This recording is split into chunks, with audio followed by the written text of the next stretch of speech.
Isso. Eu queria só, mais uma vez, passando a palavra para a Malu, voltar à questão do estupro, porque eu também acho que esses temas estão conectados. Por quê?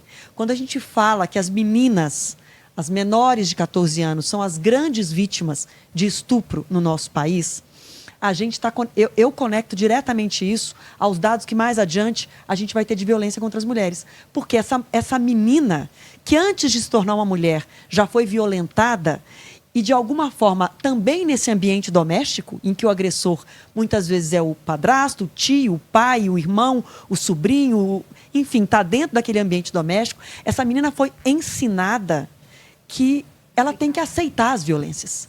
Ela tem que suportar as violências. Muitas vezes essa menina não tem acesso a políticas públicas, ela não tem acesso a um aborto legal, como determina a nossa legislação. E ela se torna mãe de um filho, de uma filha do estuprador, e aquela violência se perpetua ao ponto de que, mais adiante, o futuro namorado, o futuro companheiro, se ele for um agressor, ela está sendo agredida desde que ela era criança.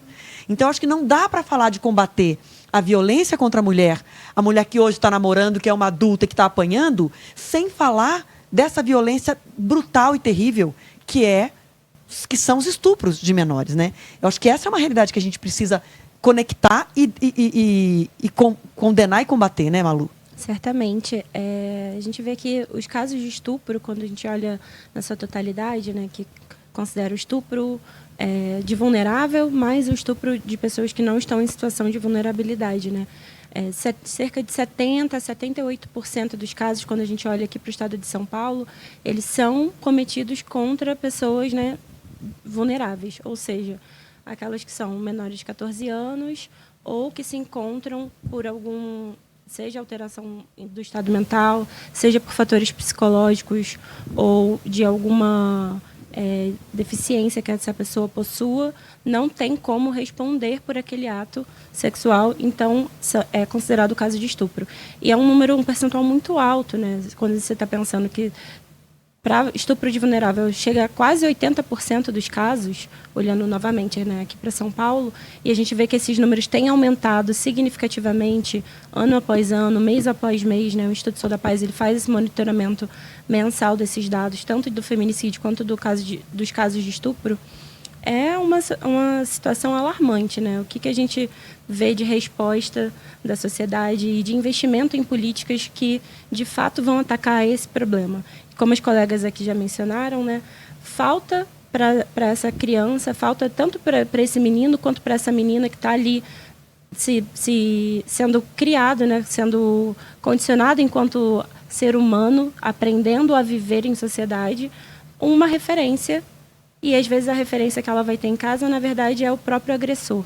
Então, como que a gente escapa desse dilema, né? Porque a gente não pode deixar somente na mão da família ou na mão dessas pessoas que estão ali próximas.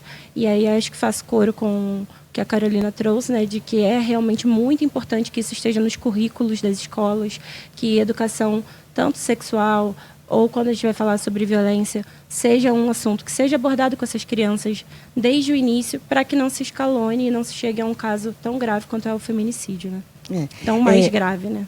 Eu vou contar rapidamente para vocês uma situação que eu nunca esqueci, acho que nunca esquecerei. Uma vez eu estava no interior do Maranhão fazendo uma reportagem, não era sobre violência contra as mulheres, era outro tema. E eu entrei na casa de uma família muito pobre, entrevistando a mãe que tinha perdido uma filha, e era sobre um acidente. A reportagem era sobre os acidentes na ferrovia Carajás. Então, não tinha nada a ver com violência contra mulheres. Mas, observando dentro daquela casa, eu vi uma menina, num cantinho da sala, assim, com uma aparência de uns 12 anos de idade e com uma barriguinha de uma gestação de uns 6 meses. E eu fiquei observando. Depois que fiz a minha entrevista sobre o tema que era o assunto da reportagem, eu fui puxar assunto com uma tia. Enquanto o cinegrafista fazia umas imagens da família, eu puxei assunto e falei, e aquela criança? Ah, está grávida. Falei, estou vendo. E quem é o pai da criança? Silêncio. Silêncio. Não, ninguém sabe. A resposta foi um silêncio constrangedor e depois veio, ninguém sabe.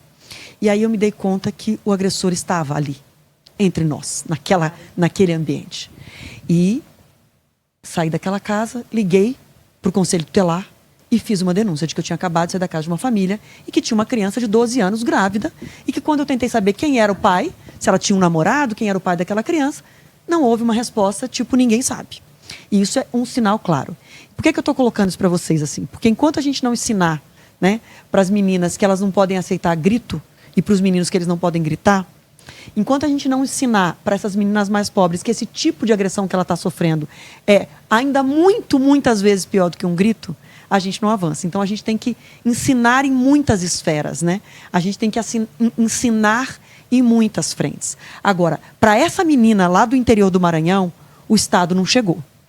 O Estado não chegou para aquela família a tempo de evitar o que essa menina está vivendo hoje. Alguns anos já se passaram e certamente ela tem uma vida muito difícil em função do que ela